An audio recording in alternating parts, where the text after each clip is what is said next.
اس کے بعد ہم نے ان ڈرائیو والا جو ڈرائیور تھا اس کو ہولڈ کیا, اس نے ہمیں وہ جگہ پوائنٹیشن کی. ہم یہاں سے سرائے عالمگیر گئے تاکہ دیکھا جائے کہ کس کس جگہ پہ کوئی C C T V camera موجود ہے, کوئی ملزم کا سراغ مل سکے. لیکن اس نے روڈ کے اوپر کھیتوں کے درمیان وہاں پہ ایک لوڈر رکشے پہ مال لوڈ کروایا تھا, وہاں دور دور تک کوئی C C T V camera install نہیں تھا. اس کے بعد ہم بڑا چاتر ملزم ہے. یس, ملزم جو ہے اس کی کوالیفیکیشن آپ کو بتاتا چلوں, اس کی کوالیفیکیشن ہے MBA, یونیورسٹی سے اس نے MBA کیا ہوا ہے اور IT کا انتہائی ماہر شخص ہے. اچھا. اور اس کی مہارت میں آپ کو یہاں تک بتا دیتا ہوں کہ ڈیورنگ ٹریسنگ ہمیں جب یہ پتہ چلا کہ یہ شخص, اس کا یہ موبائل نمبر ہے, جب اس کا موبائل نمبر تک ہم پہنچ گئے تو اس شخص کی لوکیشن لیتے تھے, وہ جسٹ سٹی کی آتی تھی لوکیشن, پن لوکیشن نہیں آتی تھی. نو, نہ ٹاور کی لوکیشن آتی تھی, بلکہ یہ آتا تھا اگر لاہور میں ہے تو لاہور, اگر سیالکوٹ میں ہے تو سیالکوٹ, راولپنڈی میں ہے تو راولپنڈی, اس کے علاوہ کوئی چیز اس میں نہیں آ رہی تھی. ٹھیک ہے. جب یہ پکڑا گیا تو تب پتہ چلا ہے کہ لوڈر رکشہ اس نے کھیتوں میں اتار لیا. وہاں سے اس شخص نے وہ APV وین منگوائی, سارا مال اس میں شفٹ کروایا. اس کے بعد واپس آ گیا لالا موسیٰ کی طرف, وہاں سے پھر ایک اور گاڑی میں مال لے کے اسلام آباد کی طرف گیا ہے. اور پولیس اگر CCTV کیمرے میں کہیں لوڈر رکشے کو دیکھ بھی لیتی تو اسلام آباد تک لوڈر رکشے کو ہی ڈھونڈتے رہنا تھا. یہ بھی اس نے ایک چکر دیا تھا. ٹھیک ہے. اس شخص نے یہ سارا جو معاملہ کیا, اس کرنے کے بعد ہمارے افسران جو ہیں انہوں نے کہا کہ اس کو ہر صورت میں ٹریس کرنا ہے. ٹھیک ہے. اور ہم نے الحمدللہ اس پہ محنت کی, ہمارے افسران نے ہمیں مکمل طور پہ فیسیلیٹیٹ کیا.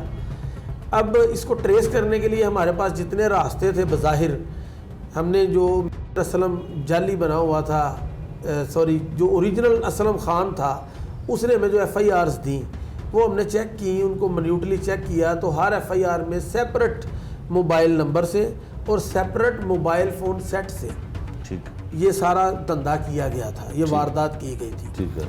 کوئی بھی موبائل سم ریپیٹ نہیں تھی کسی بھی واردات میں. ٹھیک. تو اس کے بعد دوسرا راستہ یہ تھا کہ ہم اس بینک میں جائیں جہاں پہ اس نے چیک ڈپازٹ کروایا. جب ہم اس بینک میں گئے, وہاں پہ جا کے CCTV فوٹیج دیکھی گئی تو اس شخص نے N95 ماسک لگایا ہوا ہے. ٹھیک ہے. اور وہاں پہ بھی اس کی آئیڈینٹیفیکیشن نہیں ہو رہی تھی. اس کے بعد ہمارے پاس ایک اور راستہ تھا کہ ہم اس کا واٹس ایپ ڈیٹا لے لیں, کیونکہ موبائل کی اس کی ایک بھی کال نہیں تھی.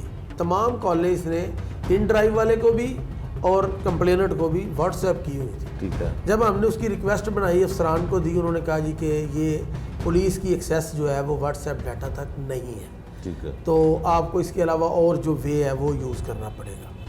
ہم نے جو پرانے کیسز سے 2 سال کے پورے لاہور کے وہ کھنگالنے شروع کر دیے کہ اس ٹائپ کی کوئی اور واردات ہمیں مل جائے. ہمیں ایک FIR مل گئی جس میں اسی سیم پیٹرن پہ واردات تھی, لیکن اس میں ملزم مرد نہیں تھا, ملزمہ عورت تھی. ٹھیک. جب ہم نے اس کا سارا سرچ کیا, ویئر اباؤٹس, اس کے ریلیٹیوز دیکھے, اس کے ہسبینڈ کا ریکارڈ دیکھا, تو اس پہ 5-6 FIRs ہمیں مل گئی. ٹھیک ہے. جن میں بھی اس طرح کا تھوڑا سا پیٹرن یوز تھا. ہم نے پھر اس عورت کو ڈھونڈنے کے لیے دوبارہ اسلام آباد کا رخ کیا. وہاں پہ پتہ چلا کہ اس کا ایک بیوٹی پارلر ہے, وہ بیوٹی پارلر جو ہے وہ چھوڑ کے جا چکی تھی. وہاں سے ہم نے ہیومن ریسورسز کے ذریعے مختلف لوگوں سے انفارمیشن لی. ہمیں ایک شخص سے اس شخص کا نمبر مل گیا. ٹھیک ہے. اس شخص کا نمبر مل گیا, ہم نے اس نمبر پہ ورکنگ کرنا شروع کی تو پتہ چلا کہ یہ نمبر تو کہیں اٹیچ ہی نہیں ہو سکتا.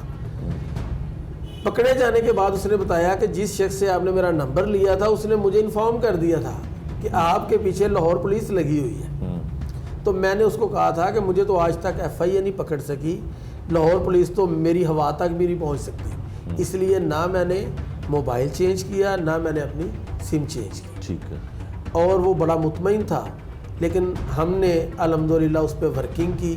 ہم اس تک پہنچے, ہم نے اس کی B پارٹیز کو پکڑا, ہم نے اس کی مسز کے ذریعے اس شخص تک پہنچے اور ہم نے اس کو اس کے ساتھی کے سمیت اس وقت ریڈ ہینڈڈ پکڑا جب وہ ایک اور تاجر کو اپنے جال میں پھنسانے کے لیے کال کر رہا تھا. اچھا, ایک اور تاجر جو ہے وہ لوٹنے کے لیے تیار تھا, جو ہمارے اس کو گرفتار کرنے کی وجہ سے وہ تاجر بچ گیا, الحمدللہ بچ گیا.